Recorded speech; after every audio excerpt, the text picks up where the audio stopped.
Hey guys, it's Michael. Welcome back to my YouTube channel and welcome to a new video.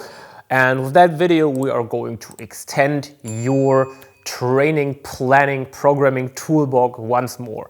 In the first videos, we talked about the basic principles of strength training. We talked about what RPEs are. We talked about SRA curves. In the previous video, we talked about load and rep progressions. And to extend our toolbox even further, we also need to talk about all the RPE progressions that are out there. So how can we progress with the help of RPEs? And as you might know, there are several out there. And the first one that we're covering today is increasing the RPEs and keeping the reps static. And how you do that and what the advantages of this are after the intro.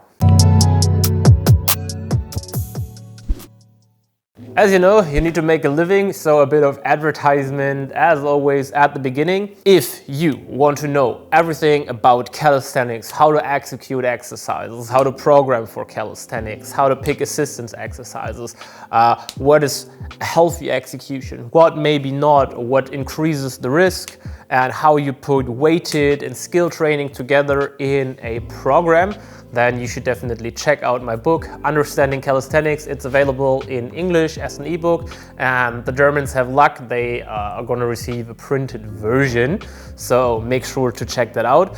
Also, if you're a bit overwhelmed by all the information out there, by all these RPE, reps, progressions, programming stuff, don't worry, we got your back. If you just want to outsource that and work with an expert who knows how to set this up, then make sure to schedule your free consulting call for our online coaching service, and we see if we can provide you with the help you need to finally progress. Today's topic, RPE increase with static reps.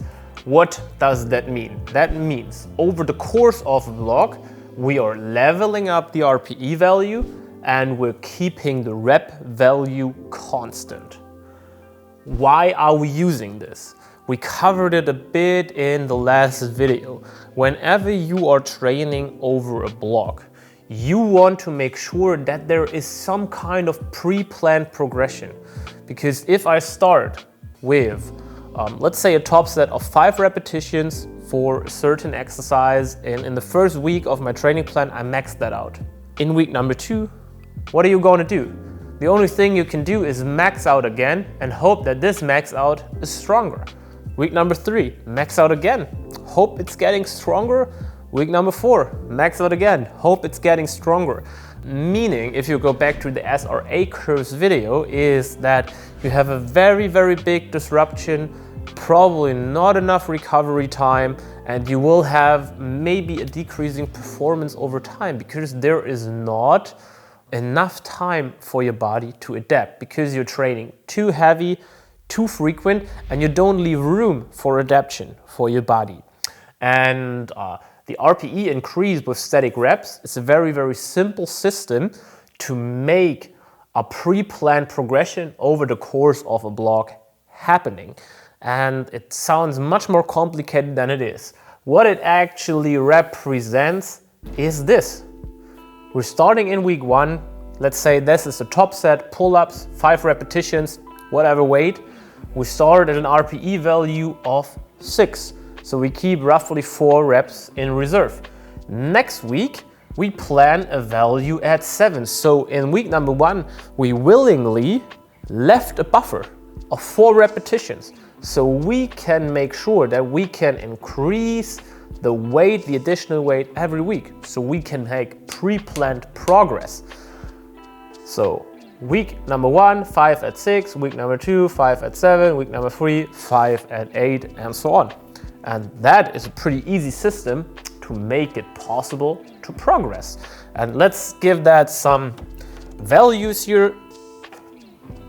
Wrote that down on my phone so we can have an example. So in the example I wrote down here, I calculated it with our 1 rep max calculator. You can check it out on kingofweighted.com. And this example is 75 kg body weight athlete who has a 80 kg 1RM and we are using our famous dip example here. So 5 repetitions at 6. Of course, the values are now rounded to reasonable values that you can load up. And the first value is 5 repetitions at, okay, I get the irony saying it's reasonable values and then it's 43.75, but I have the microplates, I can stack it, so that definitely works for me in my gym. Then we left enough buffer to progress with 5 at 7 to an additional weight of 47.5 kg.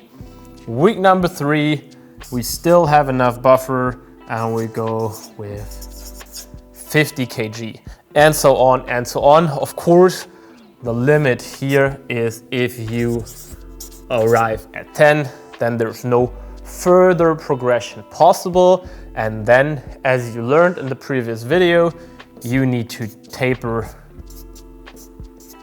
the reps again to make sure that you can proceed in your training program. And that's how you set up an RPE increase with static reps. A pretty important extension to the system is to know what you're gonna do if it does not go as planned. Saying you start week number 1, RPE 6, you add the weight and you still end up with an RPE 6. Then, of course, you can apply a correction here and then whatever you have available. Usually you go with the smallest increment you have, that is usually 1.52 kg. So you go and increase this value because you kind of overperformed here. So we were stronger than expected, so you can add this. Of course, this also works the other way around. If you already overshoot it here, then you need to make sure that you do not progress any further in weight, because otherwise you will achieve this point here too early. So what you're gonna do is you do not go a big step. So if that was your value and you ended up 8, you go with a very, very small step or no step. So you can just repeat this value here or just add a very, very, very, very small increment, because next week we're probably going to be a bit more adapted, a bit stronger, so then you can hit that value as planned. And with those adjustments and the toolbox I provided you, you can set up a pretty basic but very nice RPE increase with static reps that works wonderful for setting up top sets over the course of a block.